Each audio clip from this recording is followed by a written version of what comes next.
Graça e paz, irmãos. Vamos abrir as nossas Bíblias no livro dos Salmos. Façamos a leitura do Salmo de número 90.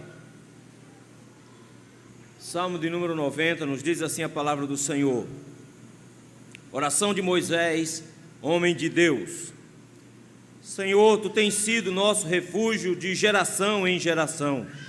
Antes que os montes nascessem e se formasse a terra e o mundo, de eternidade a eternidade, Tu és Deus. Tu reduzes o homem ao pó e dizes: tornai filhos dos homens. Pois 1000 anos aos Teus olhos são como o dia de ontem que se foi e como a vigília da noite. Tu os arrastas na torrente, são como um sono, como a relva que floresce de madrugada viceja e floresce, à tarde murcha e seca. Pois somos consumidos pela Tua ira e pelo Teu furor conturbados. Diante de Ti pusestes as nossas iniquidades, e sob a luz do Teu rosto os nossos pecados ocultos. Pois todos os nossos dias se passam na Tua ira, acabam-se os nossos anos como um breve pensamento. Os dias de nossa vida sobem a 70 anos e, em havendo vigor, a 80. Neste caso, o melhor deles é canseira e enfado, porque tudo passa rapidamente e nós voamos. Quem conhece o poder da Tua ira e a Tua cólera, segundo o temor que Te é devido? Ensina-nos a contar os nossos dias, para que alcancemos coração sábio. Volta-te, Senhor, até quando? Tem compaixão dos Teus servos. Sacia-nos de manhã com a Tua benignidade, para que cantemos de júbilos e nos alegremos todos os nossos dias. Alegra-nos por tantos dias quanto nos tens afligido, por tantos anos quantos suportamos a adversidade. Aos Teus servos apareçam as Tuas obras, e a seus filhos a Tua glória. Seja sobre nós a graça do Senhor, nosso Deus. Confirma sobre nós as obras das nossas mãos. Sim, confirma as obras das nossas mãos. Vamos orar mais uma vez. Senhor, muito obrigado, meu Pai, por tudo que o Senhor nos tem dado.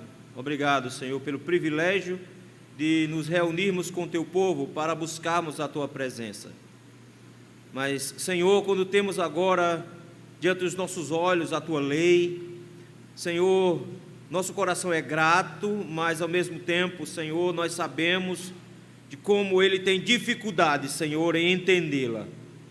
Por isso, Senhor, abre os nossos olhos, meu Deus. Dá-nos, Senhor, a capacidade de compreender a Tua palavra. Ensina-nos hoje à noite. Mas também, Senhor, diante da Tua lei, nós nos deparamos com o fato de que o nosso coração é duro para acatá-la. Por isso, Senhor, quebra o nosso coração, moda-nos, ó meu Deus, para que possamos, Senhor, atender à Sua lei. Mas ainda, Senhor, nós somos distraídos e nos preocupamos com outras coisas, e nossa mente rapidamente foge deste lugar. Arrasta-nos cativos aos Teus pés, Senhor. Faz-nos prisioneiros da Sua palavra, para que possamos ouvir a Sua voz e ter o nosso coração instruído pelo Senhor. É no nome de Cristo, Teu Filho amado, que nós Te pedimos isso. Amém. Meus irmãos, já passou por aqueles dias difíceis, dias sombrios? Já parou para pensar que vez ou outra acontece um negócio desse com a gente, onde tudo dá errado, nada dá certo? É aquele dia que você sai e diz assim: meu Deus, por que é que eu acordei hoje?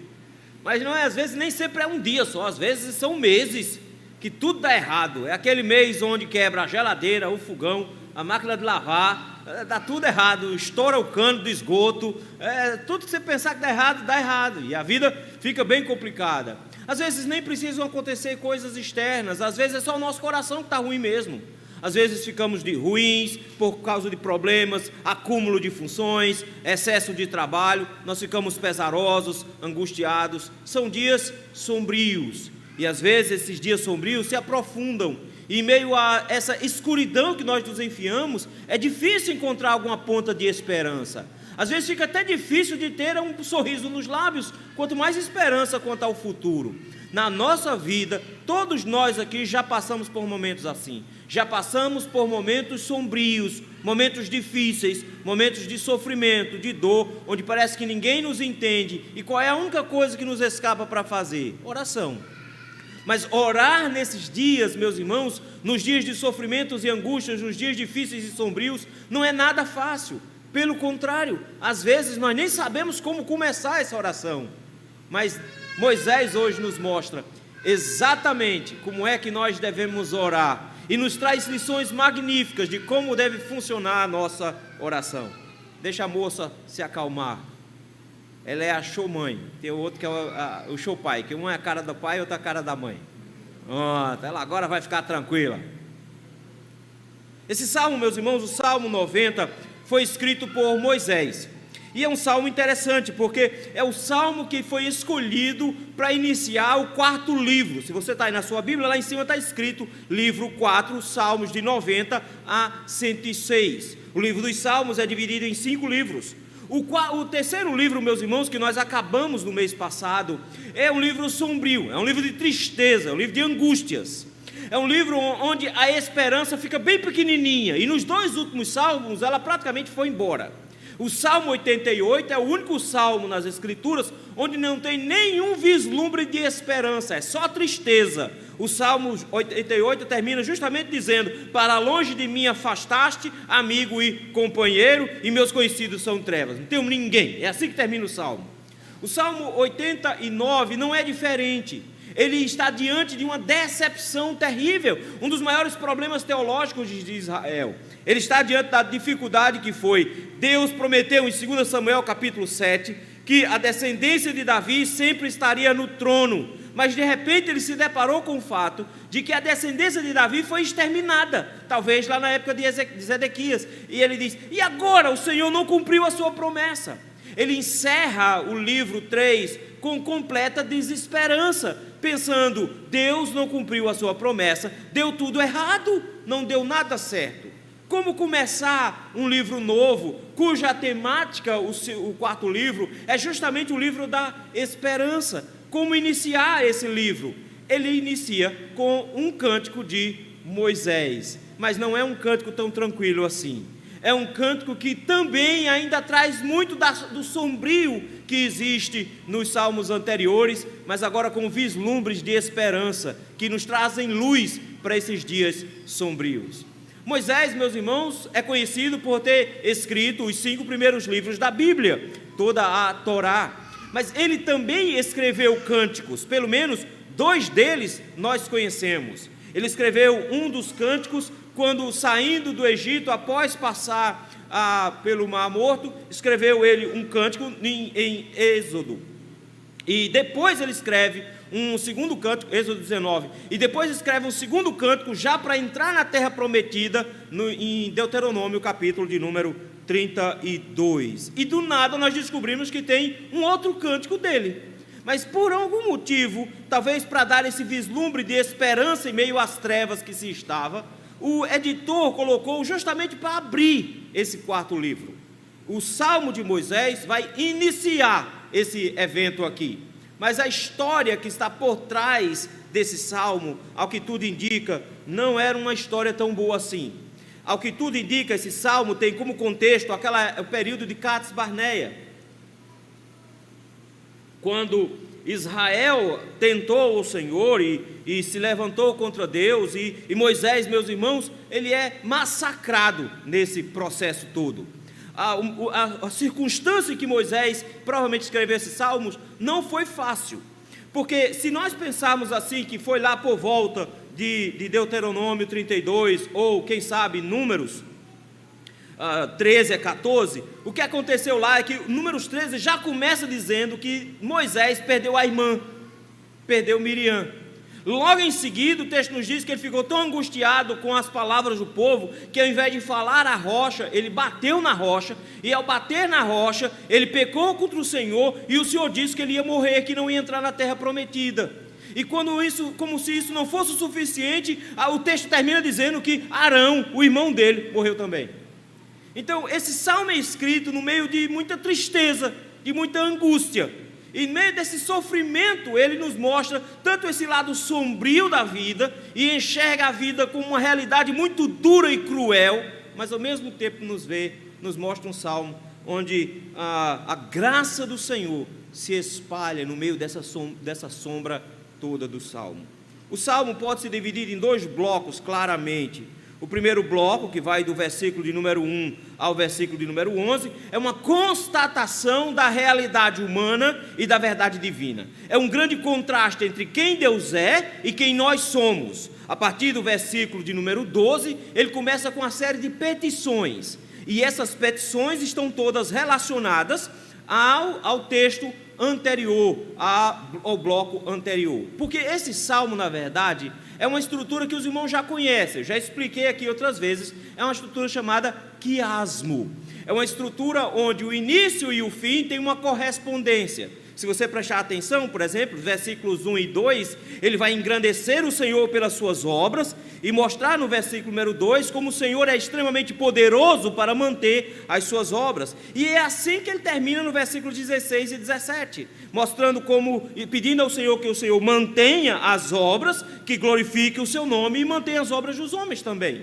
No versículos 3 e 4, ele vai mostrar a fragilidade do homem, mostrando como eles morrem rápido, no versículo número 3 e 4. No versículo 15 ele diz: Senhor, nos alegre, porque nossa vida é curta. No versículo 5 e 6, ele vai nos mostrar de como nós somos arrastados pela vida, sem nem nos darmos conta disso. E quando nós chegamos no versículo 14, ele diz: Senhor, nos sacia com a tua benignidade, enquanto nossa vida vai sendo arrastada assim. No versículos de 7 a 9, ele nos mostra de que nós estamos debaixo da maldição do Senhor e o peso dos nossos pecados é muito grande. No versículo 13 ele diz: Senhor, até quando tem compaixão dos teus servos? No versículo 10 ele diz que os dias da nossa vida são curtos e que nós passamos muito rápidos. Por isso, versículo 12 ele diz: Senhor, nos ensina a contar esses dias tão rápidos.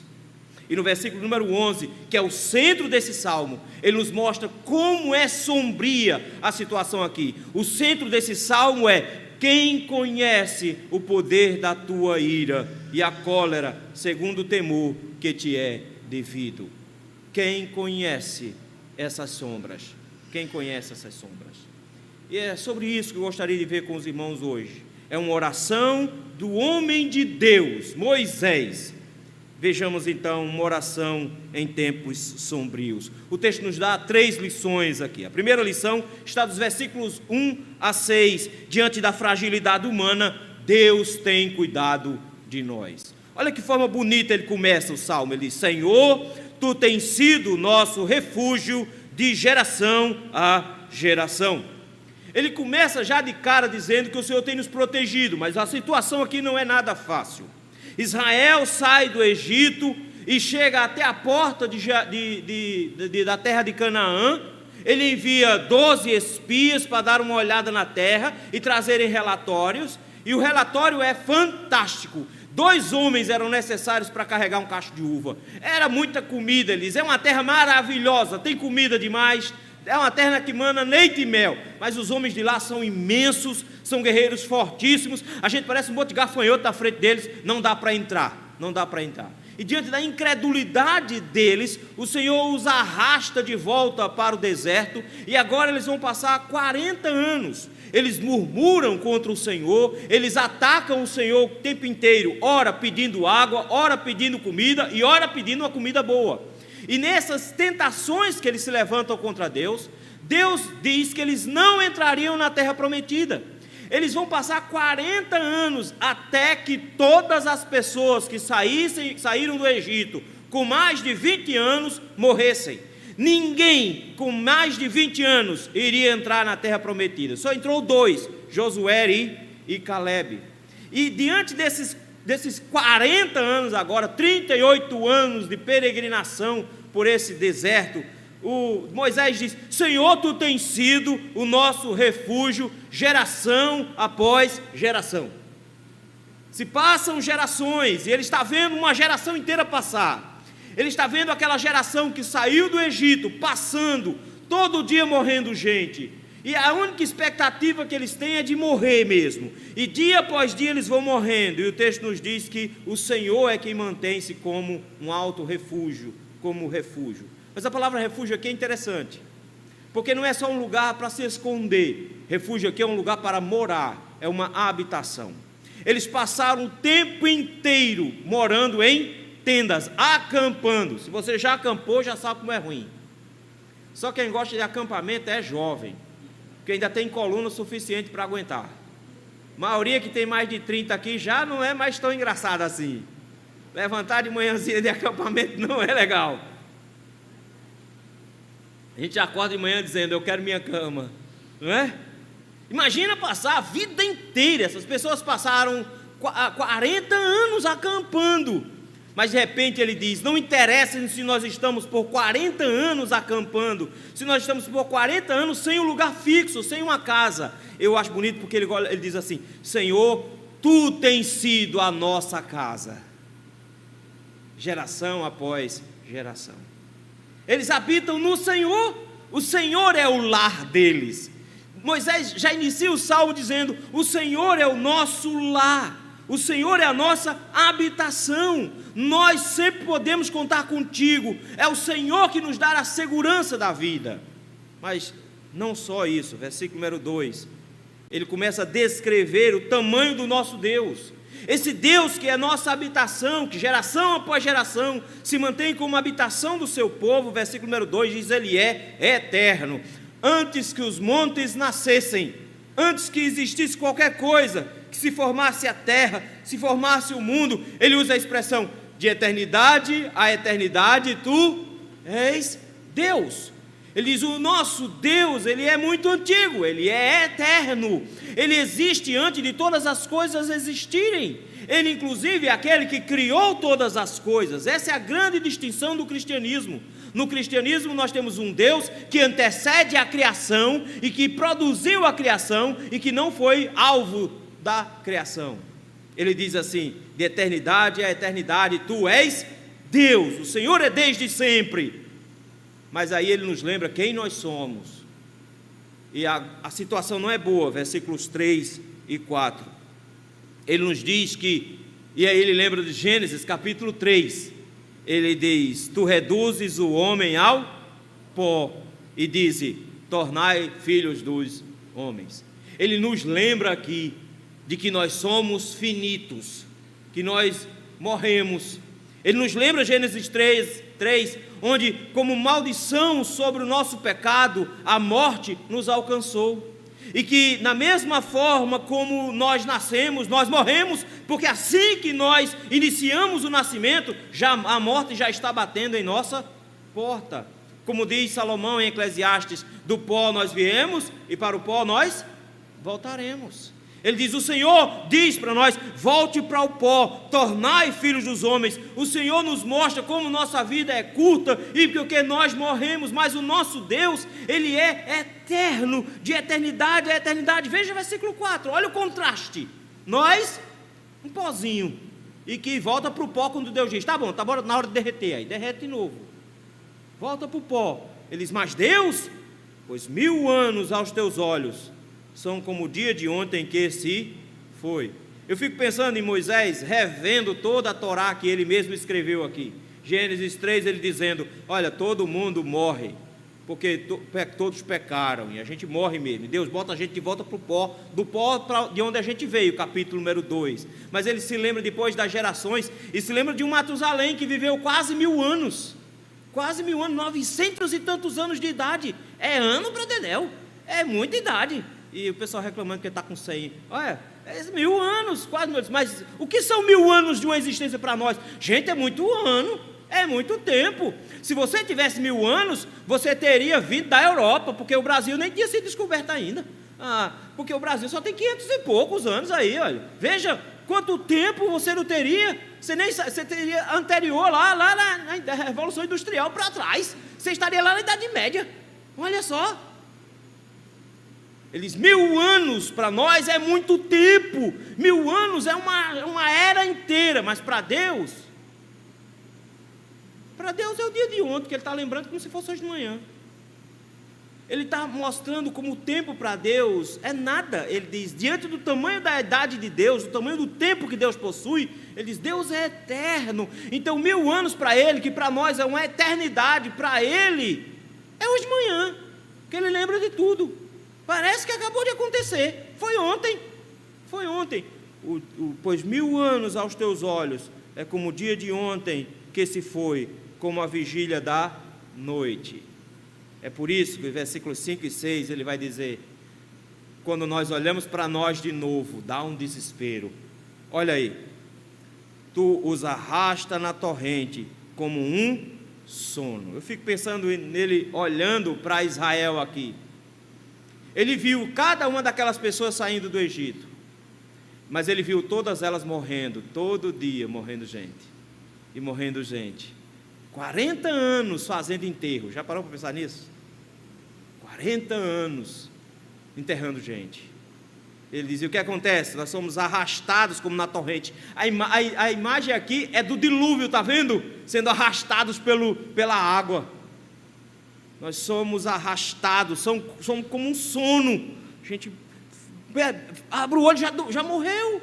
Ele diz: nós somos como uma relva, uma plantinha bem frágilzinha que existe na região. Ele diz que nasce e floresce de madrugada, bateu o sol na cabeça, versículo 6, ele já secou, já morreu. A gente nem vê começar, já terminou. Eu sei que para os jovens, quando eles pensam no futuro, eles pensam assim: eu tenho muitos anos de vida. Pergunta a quem tem mais de 40 e você vai descobrir que passa tão ligeiro que você nem notou. Tem muitos não.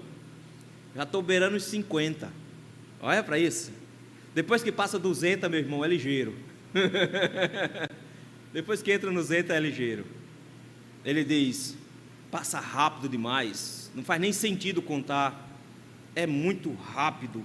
Nesse processo todo ele nos lembra: nós somos frágeis demais, nós somos pequenos demais, nós somos limitados demais. Ele diz: nós somos pó que volta para o pó muito rápido. Nossa vida passa assim como uma plantinha que nasce no dia e morre no outro. É tudo muito ligeiro para nós. Mas Deus, olha o tamanho dele, olha a imensidão das suas eras, olha a eternidade que ele tem, olha como Deus enxerga a história, tudo curtinho, tudo muito rápido para ele, porque ele é tão grande. E diante dessa grandeza de Deus, ele diz: que coisa boa é saber que diante da fragilidade dos homens, Deus é a nossa habitação. Deus é a nossa habitação. É nele que nós vamos nos esconder. Olha o Salmo 91, versículo 1. Aquele que habita no esconderijo do Altíssimo, à sombra do Onipotente, diz: meu refúgio e meu baluarte, Deus meu em quem confio. Esse é o Deus em que nós cremos, que mesmo sendo tão grande e poderoso e eterno, ainda é o lugar do nosso descanso, é o lugar onde a gente se esconde, é o lugar para onde a gente corre para ficar seguro, porque o mundo inteiro é perigoso demais para a gente, todos os cantos são perigosos demais para a gente passa muito rápido, a nossa fragilidade é imensa, nós somos muito curtos na vida, nosso Deus é eterno, a gente se esconde nele, é lá onde nós moramos. Queridos, quando a vida se torna curta, os jovens não têm a menor ideia do que é isso, não, mas passar a noite acordado, preocupado com a aposentadoria. Só quem tem mais de 40 que já passou por esse momento fantástico, de ficar preocupado: o que será do meu futuro que eu não paguei o INSS? Passou por isso, né? E agora, meu Deus, e agora como é que eu vou viver com um salário mínimo do INSS? E se o INSS vai me pagar? Que não dá para pagar nem o plano de saúde mais. Eita, como é difícil passar noites assim, aperreado, preocupado. Aí ele diz: se esconda no Senhor. Ele é a sua casa nos dias de deserto, nos dias sombrios da vida, onde tudo passa muito rápido e a gente fica já vendo o pé na cova. Ele diz: o Senhor é uma casa eterna, onde a gente pode morar, a gente pode habitar. Nós não precisamos temer, meus irmãos, porque mesmo que sejamos ceifados nessa vida, nós temos habitação com o Senhor por toda a eternidade. Mas não só isso, meus irmãos, uma oração em tempos sombrios. A primeira lição é que diante da fragilidade humana, Deus tem cuidado de nós. Mas a segunda lição é que diante da pecaminosidade humana, Deus tem sido misericordioso conosco, versículos de 7 a 11. Ele começa a nos mostrar por que é que nossa vida é tão aperreada assim. Por que é que o nosso tempo é tão curto? Porque a gente gostaria de viver um pouquinho mais. Por que é que nossa vida é tão curta? Versículo número 7, ele diz: porque somos consumidos pela tua ira e pelo teu furor conturbados. Ele já nos lembrou que nós morremos porque Deus nos dá como maldição pelo nosso pecado, no versículo número 3. Mas agora ele nos diz que não é só uma questão de morrer, mas viver também é um sacrifício, justamente porque todos os nossos dias são conduzidos debaixo da ira do Senhor. E eles estavam vendo exatamente isso, porque todos os 40 anos que eles passaram no deserto, eles passaram 40 anos debaixo da ira de Deus. E foi isso que Moisés disse para eles. Moisés disse com todas as letras para eles que eles não entrariam na terra prometida. Pelo contrário, que a partir daqueles dias eles viveriam em função dos filhos deles, porque só quem ia entrar na terra prometida eram os filhos deles. Eles passaram 40 anos somente ao lado dos filhos, para que os filhos deles entrassem, não eles entrassem. Então eles tinham certeza absoluta de que até o final da vida deles, eles iriam estar debaixo da ira do Senhor. Ele diz: debaixo da sua ira nós somos consumidos. Já parou para pensar o que é isso? Dia após dia, gente morrendo. A cada vez que existe um óbito, meus irmãos, a cada vez que nós vemos uma declaração de alguém morto, uma certidão de falecimento, cada vez que nós vemos uma coisa como essa, um cortejo, nós estamos vendo a ira do Senhor se aplicando sobre o mundo. Vivemos os nossos dias debaixo da ira do Senhor, e isso nos perturba. Versículo de número 7, sabe por quê? Olha aí: diante de ti pusestes as nossas iniquidades, e sob a luz do teu rosto os nossos pecados ocultos. Isso aqui, meus irmãos, é de uma tristeza imensa, porque a gente jura que faz uns pecadinhos que ninguém vê, né? A gente tem, todos nós temos aqui, não fica mentindo para ninguém não, todo mundo aqui tem um segredinho que guarda no coração. Tem pecados que cometem caladinhos, que ninguém sabe. Ele fez: é engano, porque Moisés já achou isso. Moisés, meus irmãos, a vida dele é dividida em 3 blocos, 3 épocas.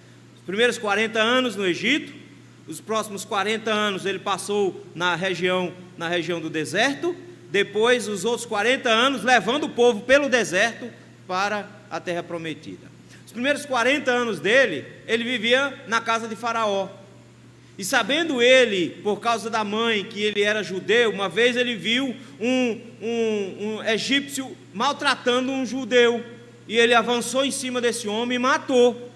E enterrou na areia. Só que o que ele pensou? Resolvido o problema, ninguém viu. Matei o homem, está escondido, está resolvido. Mas aí descobriram, e no meio de uma confusão, tinha 2 judeus brigando. Ele foi reclamar com os dois, e os dois: você matou um homem, vai matar também? Eita, descobriram. Ele foge, ele é um assassino, ele fugiu, com medo de morrer pela mão de Faraó. Moisés diz: não deu para esconder um cadáver na areia do Egito.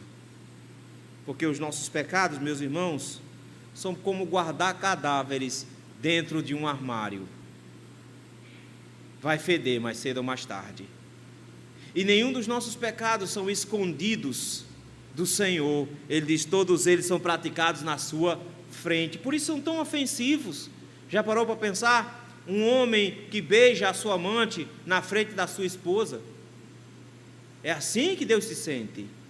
Porque todos os nossos pecados são praticados na sua frente, e sob a luz do seu rosto, todos os nossos pecados ocultos foram praticados. Essa é a nossa vida. Nós somos pecadores mesmo, miseráveis.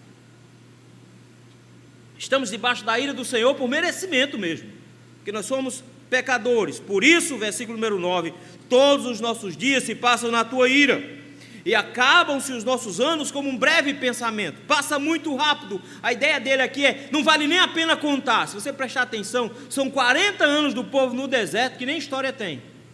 Não conta nada. Por quê? Não vale a pena, é um breve pensamento. passou rápido e de tudo debaixo da ira do Senhor. A única coisa que você precisa saber é: morreu todo mundo. Só isso você precisa saber. Precisa contar mais essas histórias. Porque, versículo 10, eles iam morrer muito cedo por causa da ira do Senhor. E aí o texto diz assim: os dias de nossa vida sobem a 70 anos, e em havendo vigor a 80. A irmã Carmesita diz: e quem já passou de 80, né? Quem passa dos 80, está valendo? É só canseiro e enfado, né? Tá assim o texto terminando assim, né? O melhor deles é canseiro e enfado. Não, ele está pensando no povo que saiu do Egito. Quem saiu do Egito com 20 anos, completou só conseguiu completar 60. Está vendo? Está fazendo a conta? Porque são 40 anos de deserto. Mesmo que ele tenha vivido até o final, ele só conseguiu chegar a 60 anos. Quem saiu com 40, porque era essa a conta mais ou menos, saía entre 20 e 40 anos, foi o pessoal que quando saiu de lá, eles, quem saiu com 40, o máximo que conseguiu chegar foi a 80, só chegou até isso mesmo. Essa é a conta que ele está fazendo aqui, porque o próprio Moisés, ele vai para fora dessa conta, porque ele foi para o ministério com 80, então o ministério dele começou com 80 anos, ele viveu até os 120, e não viveu ruim não, viveu bem, porque com 120 anos o texto nos diz que ele estava bem de vista, os olhos dele estavam bons, ele enxergava bem, é tanto que o Senhor o levou para cima de uma montanha e mandou ele olhar, e ele viu a terra prometida, e ele viu Jericó, então ele estava enxergando bem, e tinha umas pernas boas, porque ele subiu o monte todinho, que eu e você provavelmente não chegava nem na metade daquele negócio, ele estava bem, 120 anos, morreu porque desobedeceu ao Senhor, e o Senhor disse que ele não ia entrar, mas ele estava segurão, estava fortão. Mas quem saiu da terra prometida com 20 anos, não chega a 60, morre. Quem saiu da terra prometida com 40, não chega a 80, morre. Sabe por quê? Porque tudo passa rapidamente e nós voamos. Nós voamos. Por quê? Estamos debaixo da ira do Senhor. Por isso versículo 11, que é o que fecha, ele diz: quem conhece o poder da tua ira? Quem consegue discernir como é que ela funciona? Porque o Senhor está há 40 anos matando gente na minha frente, 40 anos matando, e agora Moisés teve uma notícia terrível, que foi: você vai morrer também, porque ele tinha expectativas de entrar na terra prometida, já tinha dado a volta, já estava lá na frente, era só entrar. Aí o Senhor disse, bateu na rocha, Arão não entrou, porque Arão também pecou, Miriam não entrou, porque ela também pecou, Moisés, você não vai entrar, porque você também pecou, você tem 120 anos, você também não vai entrar. Quem consegue discernir isso? E quem consegue ter um temor apropriado diante de uma ira dessas? Queridos, ele nos mostra de como a ira do Senhor é severa sobre a nossa vida. E ele nos mostra que todos os nossos sofrimentos são poucos diante da nossa pecaminosidade, que nós merecemos tudo isso. É por isso que o versículo 12, ele não está falando de aniversário. Versículo 12, ele não está falando de festa de aniversário.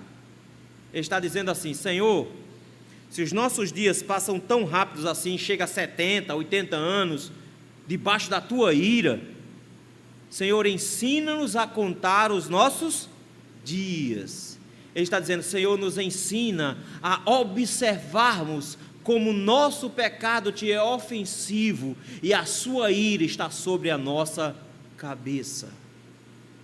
Nos ajude a ver, Senhor, a severidade da sua ira sobre o nosso pecado. Ele está dizendo: me dá sabedoria para ver isso, Senhor, porque não é possível ver isso sem o auxílio do Espírito Santo, não, meus irmãos. Nós precisamos de coração sábio, Senhor, e o coração sábio só é adquirido mediante o temor do Senhor. Ele diz: Senhor, nos dá o temor devido ao Senhor, nos dá a capacidade, meu Deus, de enxergarmos que os nossos sofrimentos não são nada, porque na verdade nós vivemos desde o dia que nascemos ofendendo a Tua santidade, desde o dia que nós nascemos estamos pecando contra o Senhor. Então, meus irmãos, o máximo que a gente tem aqui, tem pecador maior, porque quanto mais velho, mais pecador é. 47 anos nas costas ofendendo meu Deus. Ele diz: Senhor, me ensina a fazer essa conta, porque eu preciso ver o quanto eu estou ofendendo ao Senhor, e como eu estou vivendo dia após dia debaixo da sua ira. Ensina-me, Senhor, a contar os teus dias. Queridos, isso é importante porque nós descobrimos então que nós estamos vivendo em pecado, que o pecado é maligno demais e nos destrói. Mas que bonito é saber que em meio a tudo isso, Deus tem misericórdia de nós, porque Ele poderia nos matar a qualquer minuto, e a gente ainda canta: eu quero de volta o que é meu, não é? Restitui, Senhor, me dá o que é meu, toma um raio na testa, pronto, resolvido o problema, está aí o que você merece. Ele diz: nós vivemos a nossa vida inteira. Quem consegue discernir tudo isso? Quem consegue discernir tudo isso? Nós precisamos, como crentes, saber qual é a nossa condição espiritual. Não fique se achando santo, pecador. Porque tinha uma mocinha que ficava dizendo isso. Ela apresentava um programa de manhãzinha por menino. Ela ficava dizendo: eu sou santa, eu sou santa. Agora ela disse: eu desviei. Acabou-se. Não tem essa, todos nós somos pecadores, dia após dia nós estamos debaixo da ira do Senhor, porque todos pecaram e destituídos estão da glória de Deus. Como é que eu sou sábio? Eu sou sábio no instante que eu me deparo com essa informação, e eu sei disso. Quem é a pessoa mais pecadora que está sentada aqui hoje à noite, ou que está em pé também? Sou eu. Não estou falando dos outros que estão em pé lá atrás, não, estou eu aqui na frente. Se você não é a pessoa mais pecadora dessa reunião aqui, meu irmão, o Senhor te aconselha a olhar melhor para você. Se você acha que tem alguém aqui que é mais pecador do que você, o Senhor te aconselha a pedir ao Senhor mais sabedoria, porque nós somos pecadores e gastamos nossa vida inteira ofendendo ao nosso Deus, ofendendo ao nosso Deus. Uma oração em tempos sombrios. Primeira lição: diante da fragilidade humana, Deus tem cuidado de nós. Diante da pecaminosidade humana, Deus tem sido misericordioso conosco. E diante da realidade humana, Deus derrama graça sobre nós. Versículos 12 em diante. Diz: Senhor, ensina-nos a contar os nossos dias. Nós precisamos de um coração sábio. Por isso mesmo, no versículo 13, diante dessa constatação de que ele chegou agora dizendo: eu sei que eu sou pecador, eu sei que minha condição é essa, eu sei que eu mereço a punição. Ele não está se queixando, ele sabe que por causa do seu pecado ele não pode entrar na terra prometida, ele sabe que todos vão morrer em 40 anos, ele sabe disso e sabe que todos são culpados, que ninguém é inocente, que o Senhor não está sendo injusto a punir a cada um deles. Ele diz agora no versículo 13, dizendo: volta-te, Senhor, até quando? Tem compaixão dos teus servos. Só existe uma coisa a solicitar quando nós descobrimos que somos pecadores. Só existe uma coisa a pedir ao Senhor, é dizer: Senhor, volte-se para nós. Senhor, tem compaixão de nós. Senhor, tem pena de nós. É isso que ele está dizendo no versículo. Ele está dizendo: Senhor, diante do fato de que eu sou um pecador, diante do fato que os meus pecados são graves, que eu mereço o inferno por conta disso, Senhor, tem misericórdia de mim, tem compaixão da minha vida. Senhor, eu estou indo em condenação eterna, eu estou caminhando dia após dia nesse caminho. Senhor, eu preciso da sua salvação. Sabe o que ele está pedindo aqui? Misericórdia e graça da parte de Deus, para que o Senhor conceda a eles perdão. Olha como é que ele pede de forma muito bonita, do versículo 14 até o versículo 15. Ele pede com duas expressões. Ele diz assim: sacia-nos de manhã com a tua benignidade, para que cantemos de júbilo e nos alegremos todos os nossos dias. Eita! Ele nos disse aqui no versículo número 13 que pediu ao Senhor para que ele tivesse compaixão dele, exatamente porque nós vivemos todos os nossos dias debaixo da ira do Senhor. Mas no versículo número 14 ele pede por alegria: sacia-nos. Notou? Ele está pensando no maná aqui, porque o Senhor deu o maná para que eles fossem saciados. E de que hora se colhia o maná? De manhãzinha cedo. Mas ele não está pensando somente em colher maná aqui. Ele está pensando em uma coisa que acontecia pela manhã logo cedo. Um sacrifício ao Senhor. Logo pela manhã, o sacrifício era feito. É por isso, meus irmãos, presta atenção aqui. A misericórdia do Senhor se renova, não é porque o sol nasceu não. Certo? É porque havia um sacrifício antes do sol nascer. É por isso que o profeta diz: quero trazer à memória o que me pode dar, que as misericórdias do Senhor são a causa de não sermos. Por que elas são? Porque elas se renovam a cada. Não é porque o sol está nascendo, é porque o sacrifício estava sendo realizado. Por isso que ele diz aqui: Senhor, sacia-nos de manhã com o quê? Com tua misericórdia. Com a misericórdia que Jeremias proclama, dizendo que não somos consumidos. Por quê? Ele disse que nós somos consumidos debaixo da ira do Senhor. Ele disse isso no versículo 7. Ele disse: Senhor, nós somos consumidos debaixo da sua ira. O peso da sua mão está sobre nós. E ele agora diz: Senhor, enche a nossa barriga de misericórdia, porque o seu sacrifício está sendo realizado pela manhã. E pelo sacrifício de Cristo, meus irmãos, nós somos saciados de justiça de Deus. E agora nós podemos cantar de júbilo, versículo 14. E todos os nossos dias agora no versículo 14 são diferentes dos nossos dias no versículo 10, são diferentes dos nossos dias no versículo 9, que se passam debaixo da ira, debaixo de canseira e de enfado. Ele diz: não, os nossos dias são felizes agora. Todos os nossos dias são felizes porque nós somos saciados pela misericórdia do Senhor, misericórdia garantida no sacrifício de Jesus Cristo. Que bênção, meus irmãos. Ele ora dizendo: está resolvido o nosso problema, está resolvida a nossa situação. O Senhor resolveu o nosso problema e nós agora conseguimos discernir a nossa vida. E sabendo que estamos em pecado, o Senhor tem compaixão de nós. E Ele pede dizendo: Senhor, nos enche com a sua misericórdia, a tal ponto que nós sejamos saciados. Eu acho essa palavra fantástica, porque isso aqui é uma coisa que nordestino, sertanejo gosta. Bucho cheio. A gente morre de medo de morrer de fome. Ele diz que a sua misericórdia nos farte. Versículo 15, ele complementa o conceito lá do versículos 3 e 4. Porque no versículo 3 e 4 ele diz: Senhor, a gente morre rápido, e os dias são curtos, passa tudo muito rápido. Aí ele diz: então, Senhor, alegra-nos por tantos dias quanto nos tens afligido, e por tantos anos quanto suportamos a adversidade. Ele diz: Senhor, nos dá alegria no futuro, Senhor, nos dá alegria no futuro, porque nós passamos 80, 90 anos até aqui, pecando e tomando bordoada na cabeça, apanhando feito mala véia para tirar mofo, sofrendo feito sovaco de aleijado. É assim que a gente vive.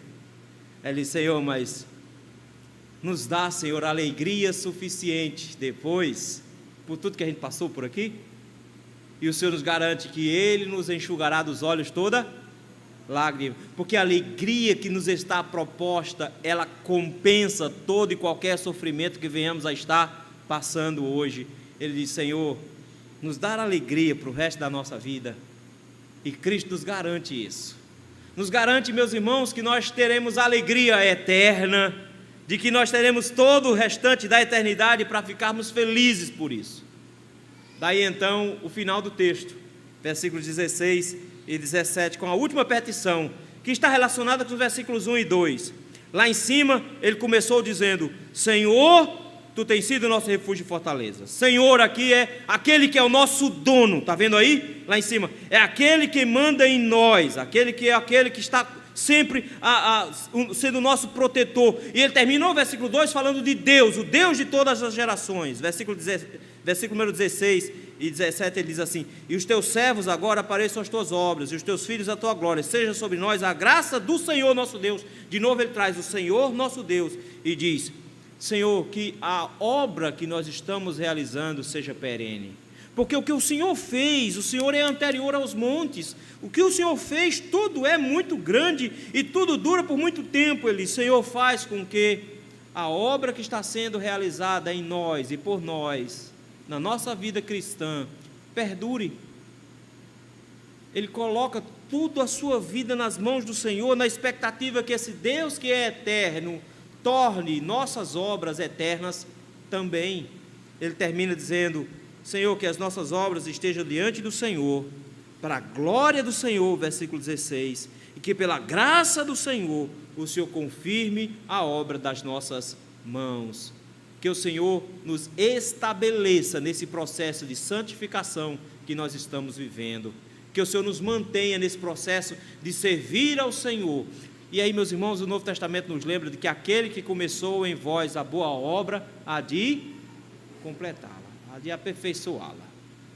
O salmista está dizendo: Senhor, nos ajuda para que agora a gente seja conduzido até o final, debaixo da sua graça. Cristo, meus irmãos, é a grande promessa por quem Moisés ora aqui.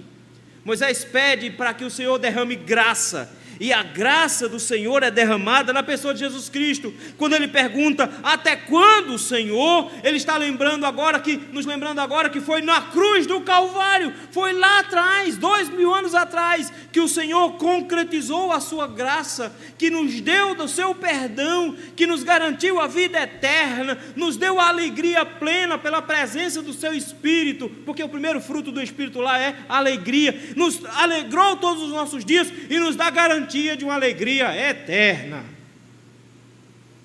Ele diz: tudo é resolvido no final, nós temos esperança. Os dias sombrios só duraram até o versículo de número 11. A partir do versículo 12, os dias ficaram solarados, porque nasceu o sol da justiça para nos dar um vislumbre maior sobre todas as coisas. Cristo, meus irmãos, é aquele que alegra os nossos dias hoje, que alegrará os nossos dias até o final, que nos manterá com os pés firmes, andando nos caminhos dele até o final e confirmando a obra de nossas mãos até o dia final. Cristo é quem vai nos sustentar. O texto, então, meus irmãos, ao nos trazer essas lições, nós precisamos guardá-la em nossos corações. Nós precisamos manter essas lições do coração, porque afinal de contas, dias sombrios todos nós vivemos. Mas quando estivermos vivendo, meus irmãos, em dias sombrios, precisamos nos lembrar quem nós somos e quem Deus é. Nos lembrar, meus irmãos, que nós estamos como frágeis nesse mundo. Nossa vida realmente é curta. E se eu não me lembrar que minha vida é curta, eu vou viver a minha vida inteira achando que eu sou eterno. Porque nós não gostamos de pensar que a gente vai morrer. A gente só começa a pensar que vai morrer quando está ficando velho. Vai envelhecendo e diz: eita, parece que está chegando a dona morte. Mas quando eu sou novinho, falta muito tempo. Eu ainda tenho muitos anos pela frente. Tem não, meu irmão. Tem não, porque todo mundo tem uma senha para morrer e você não sabe qual é o número. Mas você tem uma senhazinha na mão. Você só precisa ir lá no cemitério para você ver que tem cova de todo tamanho, de bebês que não viveram sequer dias, e eles são tão pecadores quanto você. Nesse processo, então, nós precisamos nos lembrar de que a morte está sempre na nossa porta, todos os dias, o tempo inteiro. Você não precisa de idade para morrer, você só precisa estar vivo para isso. Já parou para pensar nisso? A Bíblia nos adverte de que o melhor lugar para isso era a casa que há luto, lá em Eclesiastes capítulo 7, justamente porque lá nós nos deparamos com o nosso fim. Nós precisamos nos lembrar disso sempre. A morte está muito perto de nós, e a nossa vida não é longa, pelo contrário, nossa vida é muito curta. É muito curta, meu irmão, passa muito rápido. Quando a gente vê que não, a gente já chegou a 50, e quando a gente chega a 50, a gente descobre que não tem mais 50 pela frente, que a partir de agora é contagem regressiva. A cada dia que passa, você não está ganhando um ano, você está perdendo um dia.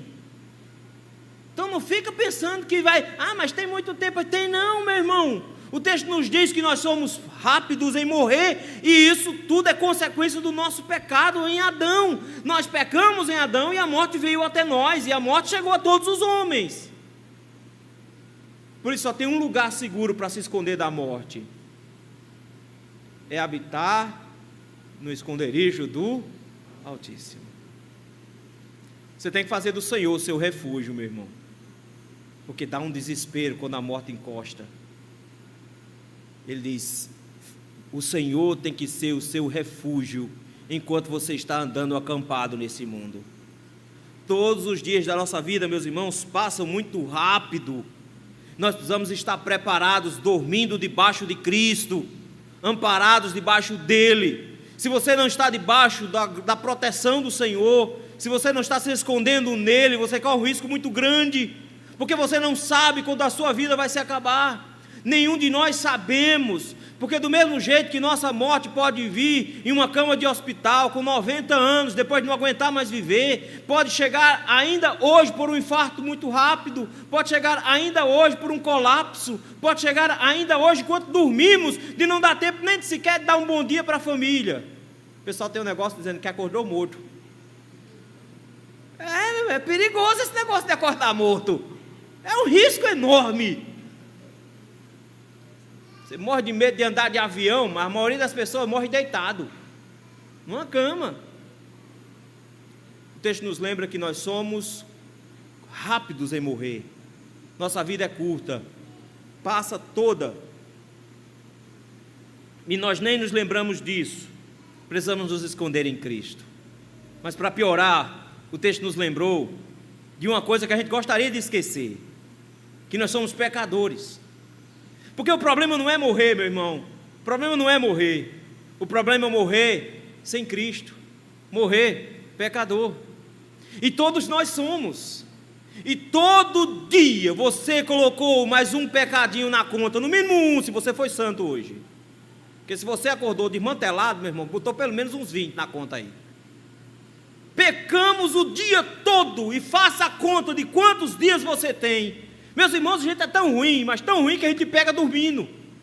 Até em sonho a gente peca. A gente peca o tempo todo.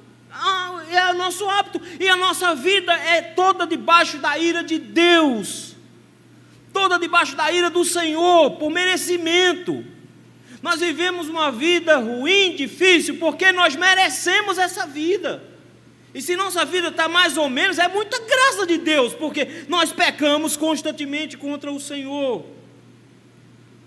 Por isso se agarra a misericórdia de Deus, se agarra a compaixão do Senhor, porque a nossa vida é curta e nós ainda gastamos todinha contra Deus, pecando contra o Senhor. Por isso não fique procurando pecadores nessa igreja. Eu vou te mostrar um pecador. Ele é horrível. Quando você sair daqui, mais tarde, entra nesse corredor, vai andando devagarinho. À medida que você for andando nesse corredor, você vai ver um pecador vindo em sua direção. Cumprimente-o. Ele é o pior homem dessa igreja. É a pior mulher dessa igreja. É o pior pecador que tem aqui dentro. É aquele dali. Enquanto ele não for o pior pecador dessa igreja, você está em maus lençóis. Nós precisamos nos lembrar de que precisamos dia a dia da misericórdia do Senhor. E a misericórdia do Senhor vem não com o nascer do dia, não com o aniversário, não com passagem de ano. A misericórdia do Senhor vem mediante o sacrifício de Jesus Cristo. E isso, meus irmãos, é a grande verdade nossa. A realidade nossa é fragilidade e pecaminosidade. Essa é a nossa realidade.